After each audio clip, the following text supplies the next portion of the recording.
I never thought my wedding day would end with my own parents disowning me, but that's exactly what happened. You're dead to us. My mother's voice cracked with fury as she stood in our family's lavish living room, her perfectly manicured fingers trembling as she pointed at me. How dare you throw away everything we built for you? I stood there in my simple white dress, the one I'd chosen instead of the $50,000 designer gown they'd insisted on. Next to me, Michael, my then-fiancé, squeezed my hand supportively. We just announced our plans to get married, thinking my parents would be happy for us. How wrong we were. He's a nobody, my father roared, his face turning an alarming shade of red. A public school teacher? Is this some kind of joke, Olivia? We raised you to take over Sullivan Industries, not to throw your life away on some peasant. The word peasant echoed through the room like a slap. Michael tensed beside me but maintained his dignity. That's one of the things I loved most about him. His quiet strength. Dad, I love him, I said firmly, standing my ground. He's brilliant, kind, and makes me happier than any of those trust fund boys you tried to set me up with. My mother let out a dramatic sob. What about James Patterson's son? His family's company is worth billions. We've been planning that merger through your marriage for years. And there it was, the truth finally spoken out loud. I wasn't their daughter. I was their business transaction. I'm not a commodity you can trade, I replied, my voice steady despite the storm of emotions inside me. I'm your daughter and I'm marrying Michael. My father's next words changed everything. If you walk out that door with him, you're no longer our daughter. Everything we promised you, your trust fund, your position at the company, your inheritance, it's all gone. I looked at my father, really looked at him. Behind his expensive suit and commanding presence, I saw something I'd never noticed before. Fear. He was afraid of losing control. Keep it all, I said quietly. I never wanted any of it anyway. That night, Michael found me crying in our small apartment. Not because I regretted my choice, but because it hurt to realize your own parents valued their business empire more than their daughter's happiness. We'll be okay, he whispered, holding me close. We have each other and that's what matters. What my parents didn't know, what no one knew, was that I'd been preparing for this moment for years. While they thought I was just their obedient daughter learning the family business, I had been building something of my own. During college, while maintaining the perfect daughter facade, I started my first company under a different name. By the time I met Michael, that company had grown into Phoenix Enterprises, one of the most aggressive and successful venture capital firms in the country. Every decision I made was carefully calculated, hidden behind layers of shell companies and discrete investments. My parents, in their arrogance, never bothered to look into who was quietly buying up shares of their competitors. They were too busy planning my future to notice I was already creating my own. The wedding was small and perfect, just close friends and Michael's loving family. My parents' absence left a hole in my heart, but I refused to let it overshadow our happiness. Michael's mother, a warm-hearted kindergarten teacher, hugged me and whispered, "You're our daughter now." For 2 years we built our life together. Michael continued teaching, touching young lives and making a real difference in our community. I ran my empire from the shadows, growing Phoenix Enterprises into something far more powerful than my parents could imagine. Then came the day I'd been waiting for. Sullivan Industries, my family's precious company, made a crucial mistake. They overextended themselves trying to acquire a promising tech startup, not realizing that startup was one of my shell companies. The trap was set. Now it was time to spring it. I sat in my home office looking at the final papers. One signature would start the process that would bring Sullivan Industries to its knees. Michael brought me a cup of coffee and kissed my forehead. "Are you sure about this?" he asked gently. I thought about my mother's tears, my father's threats, and the way they'd treated the man I loved like he was nothing. "Yes," I replied, picking up my pen. "It's time they learned that money isn't everything." The takeover notice was delivered to Sullivan Industries board the next morning. My father, always first in the office, would be the one to open it. I imagined his face as he read the CEO's name on the document. My name, my real name, and realized that the daughter he'd disowned now held the future of his company in her hands. Sometimes the best revenge isn't served cold. Sometimes it's served with a signature at the bottom of a takeover notice. The morning my father received the takeover notice, I watched it all unfold through the security cameras I'd had installed months ago. Being the major shareholder of the building's management company had its perks. 7:15 a.m. Right on schedule, my father strode into his corner office, his Italian leather shoes clicking against the marble floors. He hadn't changed much in 2 years. Same imposing posture, same air of untouchable authority. He had no idea his world was about to shatter. The envelope sat innocently on his desk, marked Urgent Board of Directors. I held my breath as he opened it, watching his expression shift from mild annoyance to confusion to absolute horror. "Impossible," he whispered, his face draining of color. His hands shook as he reached for his phone, probably calling his lawyers. But it was too late. The documents were ironclad, the takeover inevitable. My mother arrived at 9 a.m., bursting into his office in a flurry of designer perfume and panic. "Harold, please tell me it's not true. The board members are calling me non-stop."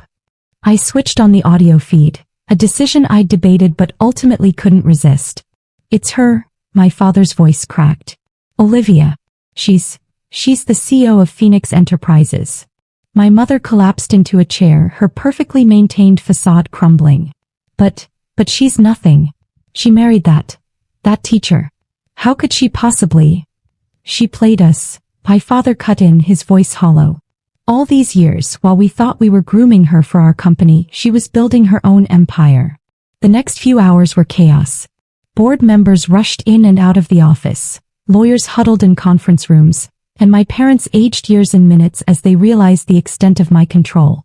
Phoenix Enterprises didn't just own controlling shares in Sullivan Industries. We owned their main suppliers, their largest clients, and even the building they operated from. Every escape route they might have considered was already blocked. At 2 p.m., my assistant delivered the final blow, an invitation to an emergency board meeting. Location: Phoenix Enterprises headquarters. Time: 4 p.m. sharp. Attendance: mandatory. I chose my outfit carefully that morning. A sharp black suit that cost more than my father's car, but nothing flashy. Michael helped me with my necklace, the simple pearl strand he'd given me on our first anniversary. "Ready?" he asked, his eyes full of support. I kissed him softly. "Thanks to you I am." The boardroom at Phoenix was impressive, all floor-to-ceiling windows and sweeping city views. I sat at the head of the table watching through one-way glass as they filed in. My parents entered last, both looking like they'd walked into their own funeral. When I finally stepped through the door, the silence was deafening. My mother's hand flew to her throat, clutching her signature pearls. My father seemed to have stopped breathing entirely. "Good afternoon," I said calmly, taking my seat. "Let's discuss the future of Sullivan Industries." "Olivia," my father started, his voice barely a whisper. How did the daughter you threw away end up owning your company?" I finished for him, my voice cool and professional. "The same way you taught me, Dad.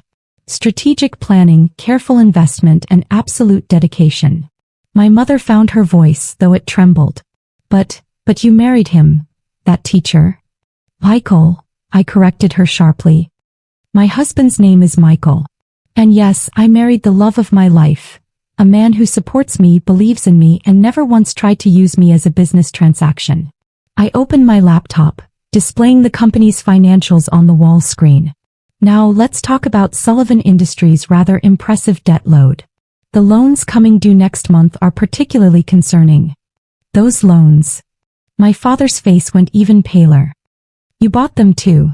I smiled, remembering all the times he'd lectured me about leveraging debt for business advantage. Every single one. The next hour was purely business. I outlined the terms of the takeover, the restructuring plans, and the new management structure. My parents sat in stunned silence as their empire was dismantled and rebuilt before their eyes. "And lastly," I said, turning to face them directly, "the matter of leadership. Dad, you'll be stepping down as CEO, effective immediately." He started to protest, but I held up my hand. "You can either retire quietly with a generous pension and your reputation intact, or we can discuss the irregular accounting practices I discovered in the company's offshore accounts. Your choice." My mother burst into tears, real ones this time, not the theatrical sobs she'd perfected over the years. "How could you do this to us? We're your parents." "We're my parents," I corrected her. "You made your choice 2 years ago, remember? I was dead to you. As the board members filed out, leaving me alone with my parents, my father finally asked the question I'd been waiting for. Why, he croaked. Why not just live your life with him? Why take everything we built? I stood up, gathering my papers calmly. Because you needed to learn what I learned long ago. That true worth isn't measured in dollars or corporate takeovers. It's measured in love, integrity, and the courage to stand up for what's right. And now, my mother whispered, what happens to us now? I handed them each an envelope. Inside you'll find details of your retirement packages, which are more than generous. You'll also find an invitation. They opened the envelopes with shaking hands. A dinner invitation? My father looked confused.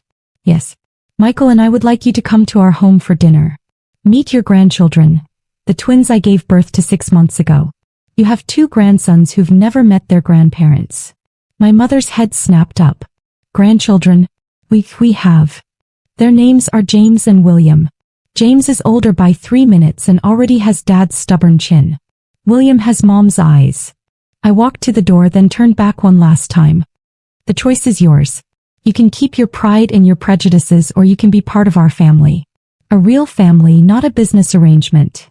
I left them there, sitting in the wreckage of their corporate empire, holding invitations to something much more valuable, if they were wise enough to see it. Michael was waiting for me in the lobby. How did it go? I took his hand, feeling the strength and love that had supported me through everything. It went exactly as planned. But the hard part starts now. You think they'll come to dinner? I thought about my mother's face when I mentioned the twins, the flicker of longing I'd seen beneath her perfectly maintained mask.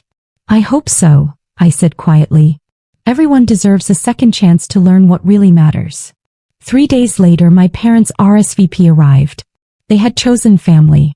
Sometimes the greatest victory isn't in destroying what others built, but in giving them a chance to build something better. My parents had raised me to take over their company, but Michael had taught me to create something far more precious. A family built on love, not ledgers. As I watched my father hold James for the first time, tears streaming down his face, and my mother singing softly to William, I realized that sometimes the best revenge isn't revenge at all. It's showing those who hurt you that there's a better way to live. Sullivan Industries still exists, but it's different now. We fund educational programs, support teachers like Michael, and measure success not just in profits but in lives improved. My parents are learning to be grandparents instead of business tycoons, and slowly we're all healing. Money can buy companies, but love builds families. That's a lesson worth more than any corporate takeover.